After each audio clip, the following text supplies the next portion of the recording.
Has that 50 years gone really quickly? We packed a fair amount into that 50 years. Lots of things, highs and a few unfortunate low things. But it's, you know, largely I've been very fortunate to be able to follow my heart, and the connection with motorsport in various ways has continued right through to today. Cast your mind back 50 years to that championship with Ferrari. Did you ever imagine, as a motorcycle racer, albeit a hugely successful one, 7 championships, I think, on bikes, that you'd do it on 4 wheels as well? Well, I don't think I would have gone into it if I didn't think so. You've got to have confidence in yourself, and when I first sat in a car, it felt right. And as you know, I sort of got put into a Grand Prix car after I'd done 3 races. At the same time, I was in between racing on motorcycles, so quite a busy year that was. But no, one doesn't really sort of appreciate that. One just goes along and tries to compete. Was it a conscious decision to make the switch? Did it happen by accident? Virtually. I was racing motorcycles, and I met up with Mike Hawthorne and Reg Parnell and Tony Vandervelde at a Sportsman of the Year contest. It was a luncheon, actually, in Park Lane, London. And what happened was that Mike turned round, who was also a motorcyclist, Mike Hawthorne. He liked to ride a motorcycle. He said, "John, you must try a race car. They stand up easier." So I didn't think any more of that at the time, but a couple of weeks later, Reg Parnell rang up and said, "Come and try a DBR1. This was the Aston Martin that Sterling had won at the Nürburgring with. He said, "We want to do some testing on the gearbox, and we don't want anybody from the motorsport world, so we'll have you if you'd like to try it." So I went down and tried it. I did about 10 laps, and I came into the pits, and he handed me a piece of paper. So I said, "What's that?" He said, "A contract." I said, no, I'm a motorcyclist. So I didn't do that. But then, and we're talking about sort of at the end of 58, early 59, and then what happened is that MV Agusta asked me to only race in World Championship events. And up until then, I had raced the MV Agustas in World Championship events, but I came back at the end of a year and also beginning of the year and raced my own motorcycles, which were Nortons, which I had built up. And the Italian newspapers had said, "Surtees doesn't need an MV Agusta to win." And said, "Non è possibile correre con un'automotocicletta." So I said, if I can't race as many times as I want, perhaps I should try a car. So I went to John Cooper, who was not far away in Surbiton, to see about buying a car. And he had spoken to Ken Tyrrell, who had formed a Formula Junior team.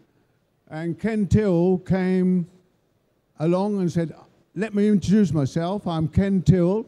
I'm running the new Formula Junior Cooper team with Austin engines. We're building the car now. I have entered you." He didn't say, "Can I?"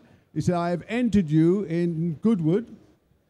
He said, "And we're not sure if a car's going to be ready to test before.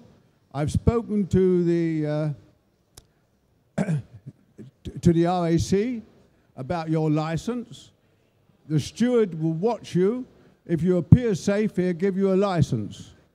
So I went off to Goodwood and saw my first ever car race from a cockpit. But it went quite well because I put it on pole and had a big dice with a certain Jim Clark until we came up against a lapper, and I forgot for a moment that I had 4 wheels. And I went through a space which was a bit too small and ended up doing a bit of grass tracking.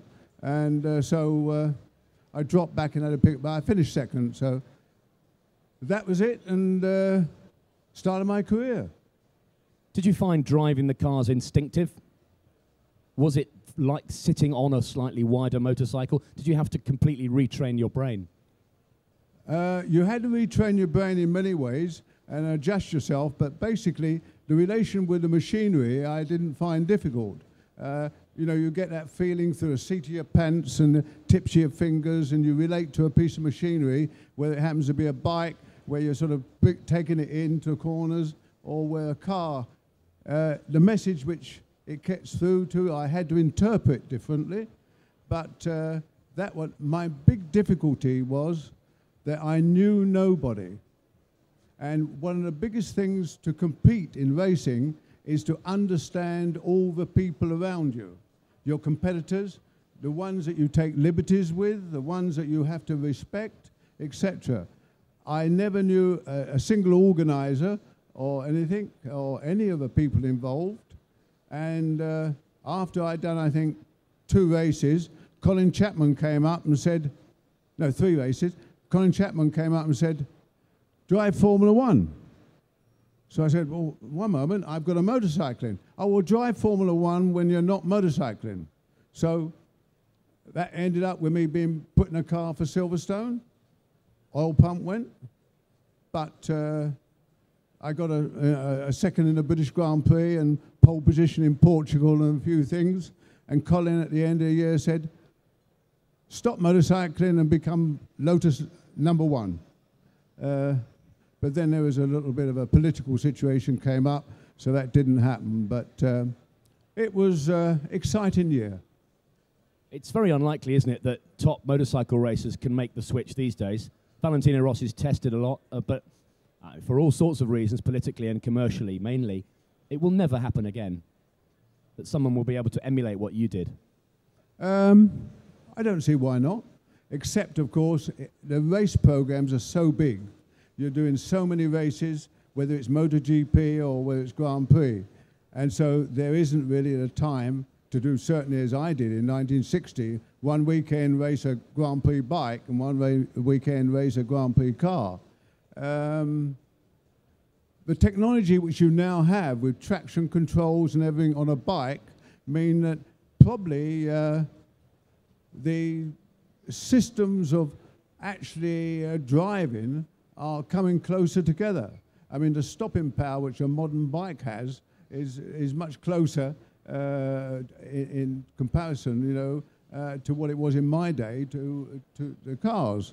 So there's lots of things, but it will depend. What's important is that the person stops when they are on the ascendancy and not the descendancy of their career. They need to be still having years of competitiveness in them. And I stopped at, what, 25? So with motorcycles behind you and the car racing career gathering momentum, one day the phone rang and it was Enzo Ferrari, wasn't it? I'm simplifying, but you know what I mean. Well, Dr. Gozzi, and that was in fact in the first year. They rang up and I went out to Maranello and I saw Engineer Keaty, who was in charge, and I went to the department. They told me all the drivers that they had, and I thought about, well, why do they want me if they've got all these drivers? And they said, we're going to do sports cars, we're doing Formula 1. And I thought, I'm a new boy. I'm not ready for this. I've been at Italian teams before, and with motorcycling, obviously, with Augusta. And I thought, no, I'm not ready. I need to know more about what I'm doing. Okay, I was quick, but I was learning all the other skills. So I said no. I said, oh, non è possibile. We won't ask you again. But 1 year later, of course, they did ask me again. And so I went out that time. Slightly pushing your luck there, John. Well, I made a number of sort of decisions in my life, and I was a little, perhaps, there, very decisive. I want to do this or do that. Some of them backfired on me, but that's what happens when you largely are in something where you are emotionally involved. I made a few mistakes, perhaps with not staying at Lotus and taking up Collins off. Perhaps, as Mr. Ferrari himself said, we must remember the good times, John, and not the mistakes. because we parted and we probably lost 2 or 3 championships over it.